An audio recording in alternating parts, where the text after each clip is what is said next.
السلام علیکم ورحمۃ اللہ وبرکاتہ۔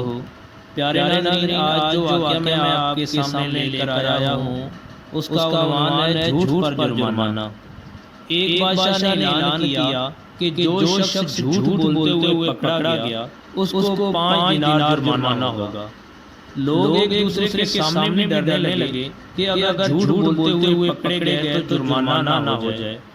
ادھر بادشاہ اور وزیر بھیس بدل کر شہر میں گھومنے لگے۔ جب تھک گئے تو آرام کرنے کی غرض سے ایک جگہ ایک تاجر کے پاس ٹھہرے۔ اس نے دونوں کو چائے پلائی۔ بادشاہ نے تاجر سے پوچھا تمہاری عمر کتنی ہے؟ تاجر نے کہا 20 سال۔ تمہارے پاس دولت کتنی ہے؟ تاجر نے کہا 70,000 دینار۔ بادشاہ نے پوچھا تمہارے بچے کتنے ہیں؟ تاجر نے جواب دیا 1۔ واپس آ کر انہوں نے سرکاری دفتر میں تاجر کے کویف اور جائیداد کی پڑتال کی تو اس کے بیان سے مختلف تھی۔ بادشاہ نے تاجر کو دربار میں طلب کیا اور وہی 3 سوالات دہرائے۔ تاجر نے وہی جواب دیے۔ بادشاہ نے وزیر سے کہا اس پر 15 دینار جرمانہ عائد کر دو اور سرکاری خزانے میں جمع کرا دو، کیونکہ اس نے 3 جھوٹ بولے ہیں۔ سرکاری کاغذات میں اس کی عمر 35 سال ہے، اس کے پاس 70,000 دینار سے زیادہ رقم ہے اور اس کے پاس 5 لڑکے ہیں۔